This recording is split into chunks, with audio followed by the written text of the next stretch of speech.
আসসালামু আলাইকুম দর্শক বন্ধুরা, কেমন আছেন সবাই? দেশ এবং দেশের বাইরে যেখান থেকে এই মুহূর্তে আমাদের আজকের এই প্রতিবেদন দেখছেন সকলকে স্বাগত জানাচ্ছি আমাদের নতুন আরেকটি পর্বে। দর্শক বন্ধুরা, আজকে আমরা চলে এসেছি নওগাঁ জেলার বদলগাছি উপজেলার নন্দাহার এলাকায়। এই জায়গাটিতে একবার এসেছিলাম একজন উদ্যোক্তার গল্প জানাতে। আজকে আবারও এসেছি। আজকে যে উদ্যোক্তার গল্প আপনাদের জানাবো তিনি হচ্ছেন পিয়াল হোসেন। তার একটি সুন্দর মৎস্য খামার রয়েছে এবং মৎস্য হ্যাচারি রয়েছে, যার নাম দিয়েছেন বীর মুক্তিযোদ্ধা মৎস্য হ্যাচারি অ্যান্ড খামার। পড়াশোনা শেষ করে কর্মজীবনে অন্য পেশায় না গিয়ে মাছ চাষ শুরু করেছেন। আপনারা সকলে জানেন নওগাঁয় প্রচুর পরিমাণে মাছ চাষ হয়ে থাকে, বেশ করে এখানে ক্যাটফিশ জাতীয় মাছগুলোর চাষ করে অনেকেই নিজের কর্মসংস্থান তৈরি করেছে। তেমন উদ্যোক্তা পিয়াল হোসেনও মাছ চাষ করে নিজের ভাগ্যের পরিবর্তন ঘটিয়েছেন। এই খামারে তিনি বিলুপ্ত প্রায় দেশীয় জাতের মাছগুলো হ্যাচিং করে রেণুপোনা উৎপাদন করতেছেন এবং এখান থেকে সারা দেশে সরবরাহ করে থাকেন। মাছের রেণুপোনা উৎপাদনের যে পদ্ধতি বা কালচার সিস্টেম সেটি আপনাদেরকে দেখাবো। সেই সাথে এখানে যে ব্রুট মাছগুলো রয়েছে, এই ব্রুট মাছ থেকে তারা কিভাবে রেণুপোনা সংগ্রহ করে এবং কিভাবে কাস্টমারের কাছে এই পোনাগুলো তারা পাঠায়, এই বিষয়গুলো জান। এবং এই যে বিলুপ্ত প্রায় মাছগুলো নিয়ে কাজ করা এটি কেন, এই বিষয়গুলো জানবো। আশা করছি ভিডিওটি না টেনে পুরোটি দেখার চেষ্টা করবেন। আমি মনে করি যারা মৎস্য চাষী রয়েছেন তাদের জন্য আজকের এই ভিডিওটি খুবই গুরুত্বপূর্ণ হবে। চলুন শুরু করা যাক।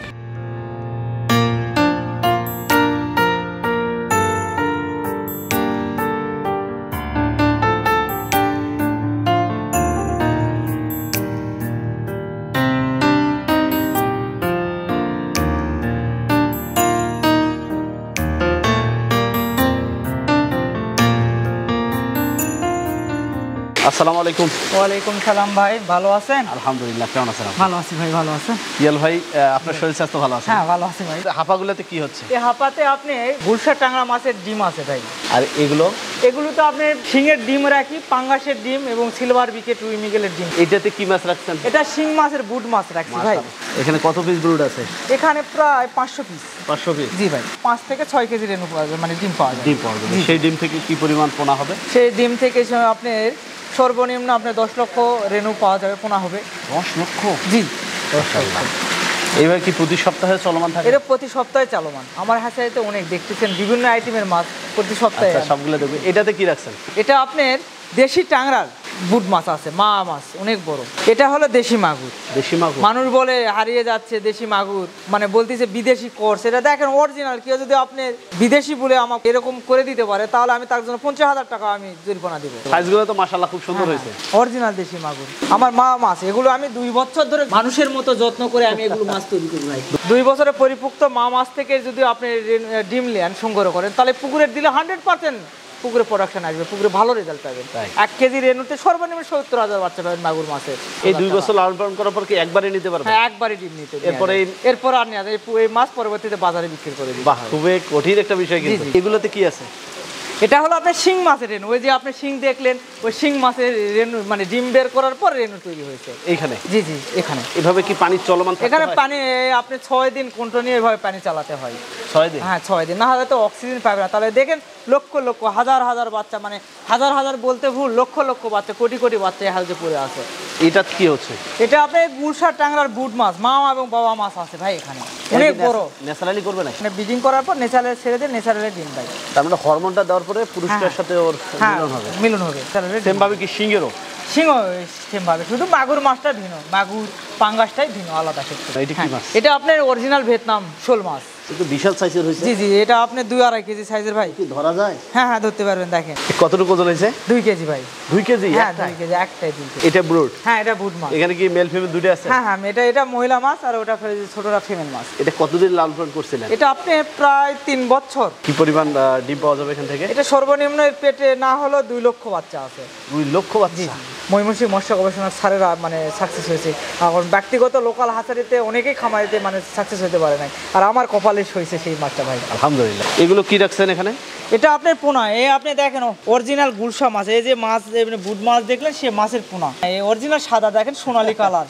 ট্যাংরার কালারটা আলাদা হয়? হ্যাঁ হ্যাঁ, ট্যাংরা কালোটা হয়। কিন্তু আমরা তো অনেকেই আসলে বাজারে চিনতে পারি না, যার কারণে এই বাজারে চিনতে পারে না। এই কারণে এটার মধ্যে পার্থক্য কি? পার্থক্য হলো ট্যাংরা হলো কালো হবে, আর গুলশা হবে অরিজিনাল সোনালী একটা হয়, আর একটা সাদা হয়। সাদা হয়? হ্যাঁ হ্যাঁ, এটা অনেকেই চিনতে পারে না। এইটা কি? এটা হলো দেশি ট্যাংরা। এটাও দেশি ট্যাংরা? হ্যাঁ, এটা হলো আপনার দেশি ট্যাংরা। দেখেন এই কালো দেখা যাচ্ছে, এই যে কালো, এই দেশি ট্যাংরা। ছোট আপনার সুর বেশি কালো। এগুলো সাইজ কতটুকু করে হয়? এটা কেজিতে আপনার 2000 লাইন হবে। বিক্রি করেন কিভাবে? আপনি এটা পিস ভাই 1000 চুক্তি বিক্রি হয়। 1000? এটা আপনার 500 টাকা, 600 টাকা, 700 টাকা হাজার। আর যত সাইজের উপর নেবেন তত দাম বেশি। 1000 পিস কতটুকু হয়? 1000 পিস আপনার প্রায় 2 কেজি হবে। 1000 পিস 2 কেজি? হ্যাঁ 2 কেজি হবে। আর এর দামটা মাত্র কত? মাত্র 500 টাকা। এটা কি? এটা হলো আপনার ভিয়েতনাম কই, ওই যে আপনি চিনেন না, থাই কই, ভিয়েতনাম কই, এসি কই। এটা মাত্র 70 থেকে 80 দিনের মধ্যে কেজিতে 2টা আর একটা 3টা 4টা আসবে। গায়ে লাল সাদা কালা ফোটা ফোটা ফোটা ফোটা থাকবে, এটাই হলো অরিজিনাল ভিয়েতনাম কই মাছ চিনার উপায়। এটা তো সাইজটা অনেক বড় হয়। অনেক, কেজিতে আপনি 2টা 3টা 4টা 10টা আসবে। তাই? মাত্র 70 দিনে। মাত্র 70 দিন? হ্যাঁ মাত্র 70। আপনি কি এগুলো চাষও করতেছেন? হ্যাঁ 100%। আমার মানে একটা নয় 10টা, আমার 13 থেকে 14টা পুকুর। নিজে চাষ করতেছেন? নিজে চাষ করি ভাই। হ্যাসিংও করতেছেন? হ্যাঁ হ্যাসিং। এই দুটো কি একটু দেখান। এটা হলো আপনার পাঙ্গাস মাছ। এটা আমার বুট পাঙ্গাস। আপনাদের এদিকে মনে হয় পাঙ্গাসটা? হ্যাঁ আমাদের এলাকায় পাঙ্গাসটা বেশি চলে ভাই। থাই পাঙ্গাস মাছের রেণু পোনা, বুঝছেন? এটা আপনি আমার বুট মাছ সর্বনিম্ন আপনি 15 কেজি 18 কেজি 12 কেজি বুট মাছ মা এবং বাবা মাছের। দেখলাম এটা পাবদা। হ্যাঁ এটা পাবদা। কত কত হাজারের লাইনে আসছে? এটা আপনি কেজিতে 1000 লাইন। 1000? জি জি। এটার কেমন দামে বিক্রি করতেছেন? এটা মাত্র 70-72 পয়সা করে। 1000 লাইন আমার 70-72 লাইন। 750 বা 700 টাকা? হ্যাঁ 750 বা 700 টাকা কেজি। যে বিষয়টি জানতে আজকে আপনার এখানে চলে আসছি, আপনি কিভাবে এই মৎস্য সেক্টরের দিকে আসলেন এবং পেশাগত জীবনে কতদূর পড়াশোনা করেছেন, সুন্দর হ্যাচারি স্থাপন করেছেন। আরেকটা বিষয় বলছেন যে এই যে শোল মাছটা অন্যের কাছে সয় না, আপনার কাছে সয়েছে, এগুলো সম্পর্কে বিশেষ করে ট্রেনিং বা প্রশিক্ষণ গ্রহণ করেছেন কিনা? সর্বপ্রথম এটা আমাদের মানে পেশাগত একটা মাছ চাষের অভিজ্ঞতা। আমার দাদা করছে, দাদার পর আমার বাবা করছে, বাবার পর আমরা করছি। মানে আমরা সেই হাল ধরছি ছোট থেকে। মাছ চাষ করে ব্যাপক পরিমাণে একটা লাভবান, মানে লোভনীয় ব্যবসা। অন্য চাকরি বা অন্য ব্যবসা করে মাছ চাষের লাগাম বেনিফিট বা এরকম লাভবান পাওয়া যায় না। পড়াশোনা কতদূর করেছেন? আমি পড়াশোনা ডিগ্রি কমপ্লিট করছি এবং ময়মনসিংহ মৎস্য গবেষণা থেকে RMP করছি মাছের উপরে? হ্যাঁ মাছের উপরে। তাহলে বেশ অভিজ্ঞতা হয়তো রয়েছে। কত বছর হলো এই সেক্টরে? 2010 সাল থেকে এই সেক্টরে আছি। আর 2013-14তে আমি বগুড়া সরকারি ফিশারিতে চাকরি করতাম। তার মানে 14 বছর হয়ে গেছে। 6 সাল থেকে বিলুপ্ত দেশি মাছ নিয়ে গবেষণা। কিন্তু এই যে ভিন্ন ধরনের উদ্যোগ, আপনি দেশি মাছগুলো নিয়ে কাজ করা এবং যেগুলো বিলুপ্ত হয়ে যাচ্ছে সেটাকে সংরক্ষণ রাখার একটা পরিকল্পনা, এই বিষয়গুলো আমাদের একটু বলুন। আমি এই মাছটা ধরে রাখার চেষ্টা করতেছি। দেখতেছি সাদা মাছ আমাদের মানে মিঠা পানি যে মাছ চাষ করেন সেই মাছের বেশি পরিমাণ লাভবান। দেখা যাচ্ছে একটা সিলভার মাছ 200 টাকা 150 টাকা কেজি। সিলভার মাছের পাশাপাশি আমি যদি এই ক্যাটফিশটা চাষ করি, মানে দেশি শিং, দেশি মাগুর, গুলশা, টাংরা, পাবদা, এগুলো ওই পুকুরে একই খাবার দিয়ে বিভিন্ন প্রজাতির মাছ চাষ হচ্ছে। কোনো মাছ 700 টাকা কেজি হচ্ছে, কোনো মাছ 500 টাকা কেজি হচ্ছে, আবার কোনো মাছ 200 টাকা কেজি হচ্ছে। তাহলে আমি 700 একই পুকুরে যদি 700 টাকা কেজির মাছ পাই, আমার জন্য তাহলে লাভবানের একটা দিক। মানে নদী নালা সব শুকিয়ে যাচ্ছে। পুকুরে যদি আমরা এই বিলুপ্তি পর্যায়ে দেশি মাছগুলো যদি না তৈরি করি, আমাদের বাচ্চা কাচ্চা যদি হয় তাহলে তো দেশি মাছটা চিনতেই পারবে না। আর হ্যাচারিটা হলো 15 কাঠা জায়গার উপরে আমার হ্যাচারিটা আছে। আর আমার পুকুর একটা দুটা করতে করতে এখন 14 থেকে 15টা পুকুর হয়েছে। আপনি এই বিষয়গুলো কিভাবে রপ্ত করলেন, শিখলেন কিভাবে? আমি যখন পড়াশোনার পাশাপাশি আমাদের নিজস্ব হ্যাচারি ছিল, এই হ্যাচারিতে আমি এগুলো শিখছি। শেখার পর আমি যখন আমার মৎস্যতে আমি পড়াশোনা করলাম, মৎস্যতে যাই আমি ময়মনসিংহ মৎস্য গবেষণাতে যাই, আমি এগুলো বেশি হাতে কলমে প্র্যাকটিক্যাল শিখেছি।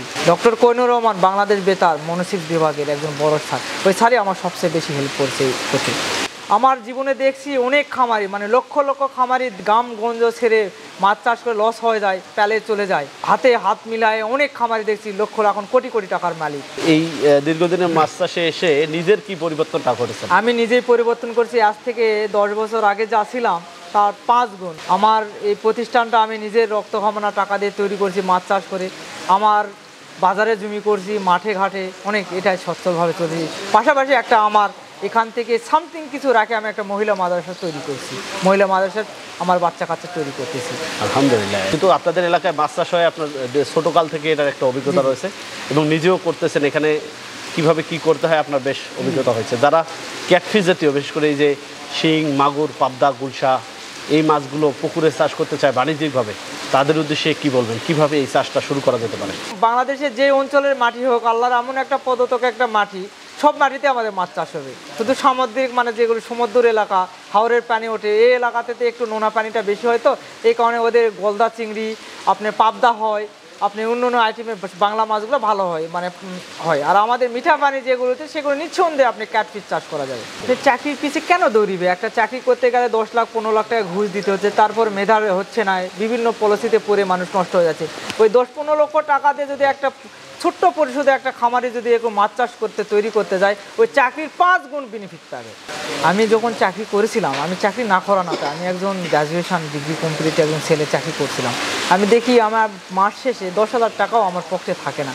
একটা আমার মার যখন অসুস্থ হয় একসময় দেখছি 50,000 টাকা লাগবে, আমি কালেকশন আমার চাকরির টাকা দিয়ে পাই নাই, হাত বাড়াতে হয় মানুষের কাছে। চিন্তা করলাম আমি আজ ছোট্ট পরিশোধে আমি প্রথমে আসে চাকরি ছেড়ে দিয়ে আসে একটা পুকুর চাষ শুরু করেছিলাম। একটা পুকুরে 1 মাসের মধ্যে আমার 2 লক্ষ টাকা লাভ হয়েছে। তাহলে এই 2 লক্ষ টাকা যখন লাভ হয়েছে, 2 লক্ষ টাকা আর একটা পুকুর নিলাম, করতে করতে আমার 13টা পুকুর হয়েছে। দেখতে যাচ্ছি আমার এখন সর্বনিম্ন 4 থেকে 5 কোটি টাকার আমি মালিক। এই আমি দীর্ঘ 5 বছরে যদি 4 থেকে 5 কোটি টাকা তো আমি চাকরি করে সম্ভব করতে পারতাম না। আপনাকে অসংখ্য ধন্যবাদ আমাদের মূল্যবান সময় দেওয়ার জন্য। আমরা আপনার শারীরিক সুস্বাস্থ্য কামনা করছি, সেই সাথে আপনার বীর মুক্তিযোদ্ধা মৎস্য হ্যাচারি আর মৎস্য খামারের আগামী দিন শুভম কামনা করে বিদায় নিচ্ছি। আসসালামু আলাইকুম। সালাম। দর্শক বন্ধুরা, আমরা কথা বললাম উদ্যোক্তা পিয়াল হোসেন ভাইয়ের সঙ্গে। তার হ্যাচারির বিভিন্ন বিষয় আপনাদের আমরা জানার চেষ্টা করছি। তার এই হ্যাচারিতে বিলুপ্তপ্রায় দেশীয় মাছগুলো রেণুপোনা উৎপাদন করে সারা দেশে সরবরাহ করে যাচ্ছেন। আমরা দেশের বিভিন্ন প্রান্তে গিয়ে দেশের উদ্যোক্তাদের সফলতার গল্পগুলো আপনাদের জানিয়ে থাকি। সেই জায়গা থেকে দেশের বিভিন্ন প্রান্তের আনাচে কানাচে অসংখ্য পুকুর রয়েছে যেখানে দেশীয় মাছ চাষ করা সম্ভব, কিন্তু আমরা অনেকেই এই টেকনিক্যাল বিষয়গুলো না জানার কারণে মাছ চাষ করতে পারি না। আমি মনে করি যদি একটু জেনে বুঝে এই পুকুরগুলোকে মাছ চাষের আওতায় আনা যায়, অবশ্যই আমাদের দেশের কৃষি অর্থনীতি অনেক এগিয়ে যাবে। সেই সাথে অনেক বেকার তরুণ উদ্যোক্তাদের কর্মসংস্থানের সুযোগ সৃষ্টি হবে। আমাদের দেশে অনেকেই বাংলা মাছগুলো চাষ করতেছেন। এই বাংলা মাছের মধ্যে অনেকে মিশ্র মাছ চাষ করে লাভবান হচ্ছে, কিন্তু এই দেশীয় মাছগুলো আমাদের সংরক্ষণ করা আমাদের নিজেদের দায়িত্ব। তাহলে আমাদের ভবিষ্যৎ প্রজন্ম এগুলো জানবে, শিখবে, এগুলো আমরা ভবিষ্যতে ধরে রাখতে পারবো। দর্শক, এই ছিল পিয়াল হোসেন ভাইয়ের হ্যাচারির বিভিন্ন বিষয় নিয়ে আমাদের আজকের এই প্রতিবেদন। আপনাদের আশেপাশের সফলতার গল্পগুলো আমাদের জানিয়ে দিন। আমাদের সাফল্য কথা টিম চলে যাবো আপনাদের কাছে। ধন্যবাদ সবাইকে।